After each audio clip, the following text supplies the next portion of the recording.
Mon Ami, Hercule Poirot is on the scene.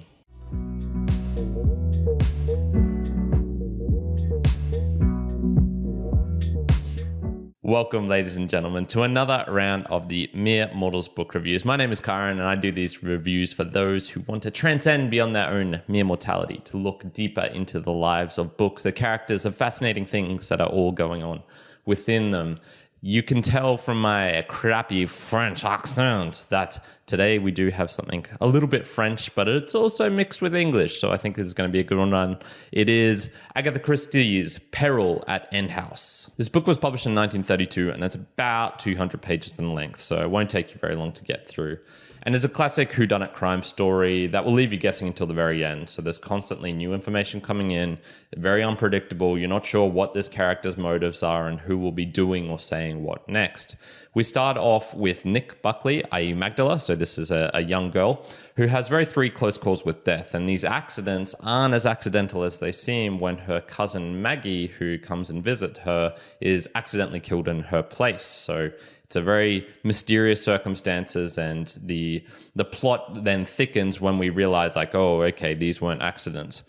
Our main man on the scene, Hercule Poirot, and his trusty sidekick Hastings are there in this small village resort town in England, and they are somewhat dragged into this mystery and this crime to help solve it. And so we then go from there, and there's eventually these interacting characters, and Poirot, who's the main detective, starts creating a list, and there's about 10 individual suspects or people of interest, and many weaving, interlocking stories that fit in right at the very end when you're like, that makes sense, that makes sense. But there's all these different motives, and so you're really unsure, and it's very hard to pick down who was doing what and why they did what. Touching upon the author Agatha Christie before we move on to the themes, she was born in 1890 and died in 1976. So this book was published when she was 42 years old, which I believe would be around the middle period of her writing career. So she had a lot of practice beforehand of writing these types of whodunit crime stories, detective stories. And so the book is very polished. You can see that it's not an earlier work of hers. She is the best-selling fiction author of all time, and I believe also the most individual translator author of all time. Her book sales, I believe, were in the 2 billion plus range. So very, very, very popular lady. She has created, and we see one of the characters in here, Hercule Poirot was, I believe, her most famous character of the bunch, but also other characters such as Miss Marple. And when you're such a high-selling author, it goes beyond books as well. So I believe plays were created. I definitely know TV shows were created because I used to watch some movies, all sorts of things. So her book expansion has gone far and wide across the world. Now, normally I go into the themes here, but I'm going to switch it up a little bit today and say, why whodunits? What makes them special? Why was Agatha Christie one of the best-selling authors of all time? And I'll start at this with explaining why I'm not going to choose particular themes and focus on this. And this is because the particular focus could be on a lot of things. So it could be on liars, manipulation, undoing false first impressions, the complexity of human motives and nature. So all of these are contained within this book, and then you can add some stuff related to classes and different types of people and how drugs even can affect people. And there's so many different things, but I don't feel that's the core of the story. The core of the story is it's a whodunit, and it's this type of book. It's a genre, which is what makes it special. Now, even though we're talking about a genre here, the whodunits, the crime stories, the detective stories, so not only think of Hercule Poirot, Miss Marple, but people like Sherlock Holmes, obviously, Arthur Conan Doyle, and even Inspector Morse, you could say.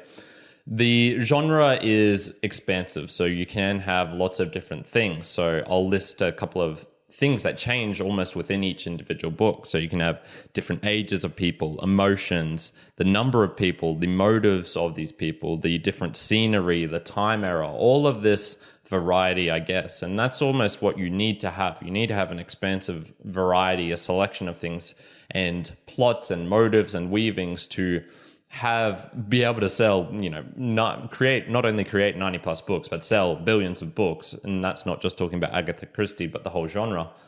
it's got to have variety, otherwise it'll get stale and it'll get boring. So even though you can say, oh, the whodunits are like this, they do still have a lot of different things within them, and this is when individual authors can shine and create even particular works that are more well-renowned than others, because there is a lot of leeway. Now, that being said, the whodunits do still have a core element to it, and for me, I feel it's the problem-solving aspect. So this is enough details are given before the finale of the culmination. So this is when we usually have everyone packed into a room, all the suspects of interest, and then it's like rapid fire solving and untangling of twisted plot lines, and this person did this, but they didn't have this information, which is why they acted this way. That sort of whole genre, well, there's definitely an endpoint where it's just before the final scene, you can get everyone together and you can solve the mystery, essentially. I would say it's the EQ. So we have IQ. EQ is the emotional intelligence version of algebra. So instead of sitting down, writing numbers and creating things and, finally getting the answer, which makes perfect sense, I would say this is the version of that for people who really love human interactions, the complexity that comes with that and whatnot. So once again, there is a genre. There is definitely a usual couple of things, and I could also add having the detective, maybe having the sidekick, having at least multiple characters. Obviously, a crime needs to be committed, or the appearance of a crime. So all of these different things which drive the story forward. But then when you're actually in the story, it can be a multiple of things. You can include ghosts if you want. You can scary haunted houses. You can have all sorts of different things there. So there is somewhat of a template. So I've already talked about the detective, the narrator sidekick. So this is usually told from the narrator's point of view and looking at the fabulous Hercule Poirot, but you can also see his human side with his conceit, with his almost arrogance and his high thinking of himself, and is shocked when people don't recognize his name, for example. But there's also other aspects. There is usually a clear-cut bad guy. Sometimes you can have someone who's maybe created an accident or something, is trying to cover it up. But there's also, it's not morbid. So there's no, disgustingness in terms of detailing the blood scenes and the grisly nature of it. It's usually somewhat lighthearted. So I would almost say this is for kids in a way as well, because they can read this. And there's kids' versions of these types of things. The Fantastic Five, I believe, is what I used to read, or it was something like the Five Kids, and they would solve mysteries and do things like this as well. The main element, I guess, being the mystery, the suspense. So the suspense needs to be bearable as well. So these books, you'll find they're usually kind of thin. They're not going to be 2,000-page epics or 1,500-page epics like the Les Miserables or something like that by Victor Hugo. No, it's going to be a bit shorter, because drawing out the suspense over that longer time period would be very, very difficult. And you don't also need to solve everything either. In this particular case, even the tiny details which we were unsure of, it kept getting repeated in the book. Like this actor, this person did this thing. They tried to buy a painting for 50 euros when in fact it was only for 20, and he should have known, if he was good at his job, that was in fact the case. And you were like, the amount of times it popped up, you're thinking, man, this is an important detail. I got to watch out for this. And it gets solved right at the end. And I'm talking about particularly the last page, almost the last sentence. That is when you go, oh, okay, nice. Everything's solved.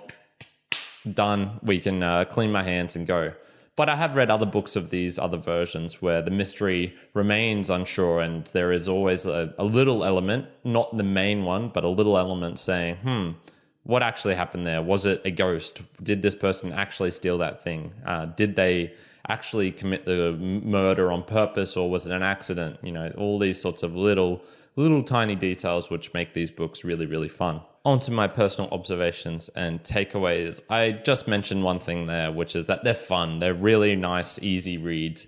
I was reading this in the evening, and it was just a pleasure after a long, hard day. I don't want to be reading philosophy. I want to be just reading something sort of casual. And that's why I guess these books are great, because you don't really need to analyze them. Yes, you need to use some problem solving if you're trying to figure it out. I actually didn't in this. I was reading it. I maybe spent like a couple of minutes thinking, okay, who is the main bad guy here? But honestly, with the way the book ended, with I would say 3 particularly different main drivers of why people were doing things, I had no idea. Like there was no way I was going to be able to guess that. Maybe if you read these books enough, you can do that, and it's almost becomes like crosswords or Sudoku or problem solving, whatever it is, those sorts of things.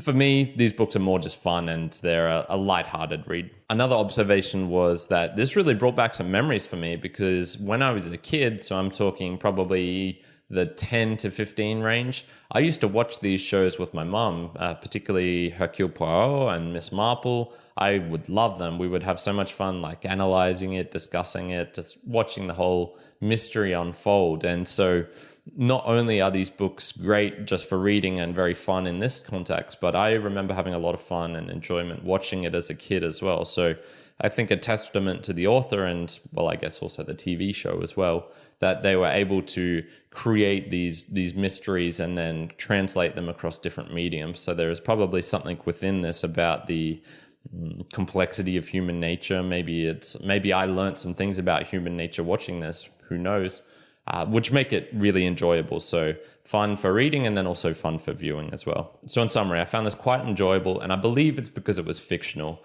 I'm not too big into the true crime podcast, the real life horror stories of grisly murders and whatnot. That's a bit too morbid for me. I found it also to be the perfect length, and it really satisfied my OCD of everything getting nicely tied up in a bow. All loose ends were corrected, and it was like, yes, nice. I'm going to be slightly harsh in my rating because I do believe this could be a 10 out of 10 for some people. I believe this type of whodunit mystery series is like a better book could not be found. But for me, I guess you could say, you'd notice I didn't do any themes in this book, because if I tried to extract something from here, I'd really be grasping at thin air. Like there's not a whole lot to sink your claws into in terms of themes, into looking into human nature and things I could translate out into my real life and whatnot. So overall, it was a very fun book. I quite enjoyed it, but I'm giving it a 6 out of 10. Peril at End House by Agatha Christie. And so that is it for today, my mere mortalites. Thank you for joining me to this part of the video. What did you think of the book, or any Agatha Christie book in general? Are you one of those people who's able to solve the mystery before the end? Me personally, I don't think I have the patience, nor the time, nor the practice to be able to do those things. But I'd love to know people who do. And can you get better at this? Is this a skill that you can develop to figure out these things and whatnot? To do that, you can always like, subscribe, comment, do those nice things for me. And I'd also say, if you go onto the audio version of this, so if you're ever wondering, do I need to be on YouTube? No, you don't. You can get this anywhere you get your podcasts. I would particularly recommend a podcasting 2.0 app. Go to newpodcastapps.com and you can send a boostergram. It's a fun little way of doing something new and trying something out. And I particularly enjoy those as well. Other than that, I really do hope you're having a fantastic day wherever you are in the world. Hercule Poirot. Goodbye.